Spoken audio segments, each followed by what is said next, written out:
캠핑 가기 그리고 봄나들이 하기 좋은 계절이 왔습니다. 그래서 산이고 바다고 바다는 좀 아직 좀 이른 느낌이 들고요. 산이나 이제 경치 좋은 곳을 갔으면 하는 그런 계절이 이제 왔습니다. 봄이니까. 근데 놀러 가서 이제 주의해야 될 점이 이제 불 나는 겁니다. 불. 교통사고만큼이나 주의해야 될 게 이제 불입니다. 봄에 접어들면서 이제 산불에 대한 경각심이 이제 커지고 있죠. 불이 실제로 많이 나고 있습니다, 지금. 한번 불이 붙기 시작하면 걷잡을 수가 없기 때문에 그 불을 어떻게 끌 수 있는 방법이 없다고 합니다. 특히 산불에 대해서만큼은 이제 굉장히 위험하다고 볼 수도 있죠. 우리가 상당히 오랜 기간 동안 갖고 오는 숲이 그냥 순식간에 다 없어지는 겁니다. 사실 그렇습니다. 한국전쟁이 끝나고서 그 이후에 이제 나무를 굉장히 이제 헐벗은 산에 이제 나무를 굉장히 많이 심었던 것으로 알고 있습니다. 그래서 식목일도 제정을 하고 전쟁 이후에 이제 폐허가 된 산하에 이제 나무들 하나둘씩 심기 시작했죠. 그런데 제가 어렸을 때만 해도 이렇게 산에 가면 그렇게 크게 아람들이 나무들이 그렇게 없었습니다.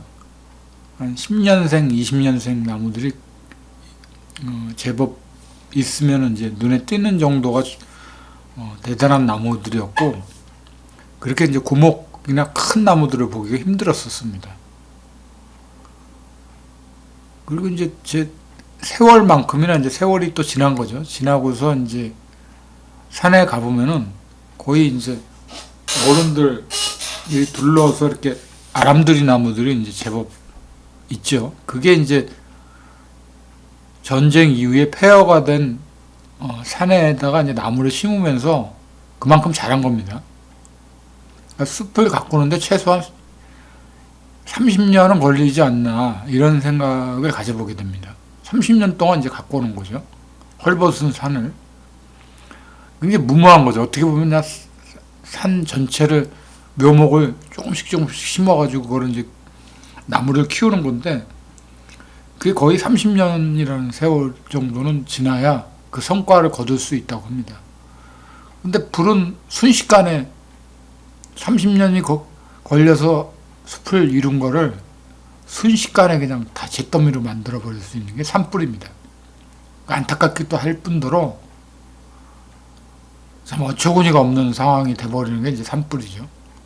예전에서도 이제 속초나 그쪽에서 한번 큰 불이 있어갖고 영동고속도로를 타고 가다 보면은 지금도 그 타다 남은 재들이 그 주변을 굴러다니는 거를 볼 수가 있습니다. 그 복구하는데 상당히 시간이 많이 걸린다고 합니다. 그 불났던 자리는 쉽게 거기에 이제 나무를 심어서 다시 재건하기 힘든 상황이 된다라는 얘기로 저는 그렇게 또 알고 있습니다. 그 불이 난다는 건 굉장히 안타까운 일일 뿐더러 전체적으로 손실이죠. 국민들한테도 손실. 그래서 어디 놀러 가서 제일 중요한 게 이제 뒤처리를 잘하는 겁니다. 담배 피다가 이제 담뱃불 같은 걸로도 인해서 불이 나는 경우도 있죠. 그리고 이제 불이 번져 갖고 이제 불이 나는 경우들이 생기고요.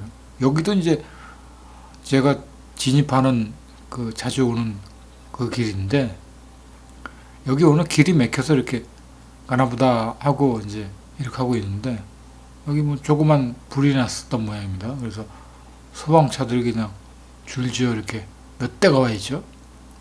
저는 무슨 사고가 난 줄 알고 깜짝 놀랐는데, 알고 보니까 이제 불이 났던 것 같습니다. 항상 주의해야 될 게 이제 불인 것 같습니다. 봄철 되면은 또 이 불이 빈번히 일어나요. 예전에는 겨울철에 불이 많았었는데 요즘은 봄이 되면서 이제 산불 같은 게 많이 일어나죠. 그래서 항상 조심해야 되는 그런 상황입니다. 놀러 다니는 것도 항상 그 책임을 갖고서 그 놀 때는 즐겁게 놀더라도 그 마무리하는 것만큼 확실하게 캠프파이어라 그러나 뭐 이런 것도 여럿이 가서 이제 하게 된다라면은 잔불, 뒷불 정리 같은 걸 아주 잘 해줘야겠죠. 사실 불보다도 사람한테 제일 무서운 재앙이 사실은 물이라고 봅니다. 예전에 그 일본의 쓰나미가 이렇게 한번 덮쳐갖고 바닷물이 그냥 순식간에 들이닥치는 그런 상황을 본 적이 있습니다. TV를 통해서. 근데 불도 무섭지만 불보다 더 무서운 게 사실 물이라고 합니다. 불이 났던 곳은 흔적이 남아있기도 한데 물이 휩쓸고 간 자리는 흔적도 없습니다. 잿더미처럼 그냥 아무것도 남지 않죠. 그냥 다 쓸어버리니까 샥 쓸어버리니까 남는 게 없습니다. 그 물이 우리한테 제일 필요한 게 물이면서도 그 자연의 법칙에 의해서 이제 홍수가 났을 때 그거는 어마어마한 진짜 대단한 그런 게 되죠. 제일 무서운 게 물인 것 같습니다. 그래서 옛날에도 물, 불, 그리고 전쟁 이걸 인간이 만들어낸 공포 중에 이제 제일 큰 공포가 아닌가 이런 생각을 해봅니다. 전쟁도 무섭죠. 전쟁이 일어나게 되면은 인구의 과반수도 죽게 됩니다. 그리고 그 복구하는 데만 해도 수십 년 걸리고 우리나라도 이제 한국전쟁 이후에 그 복구하는 데 수십 년이 걸렸습니다. 지금은 이제 그 반세기 동안에 엄청난 발전을 이뤘지만 까딱 잘못하면 이제 우리나라도 이제 그런 위험에서 벗어나기 힘들 상황이 될 수도 있는 거죠.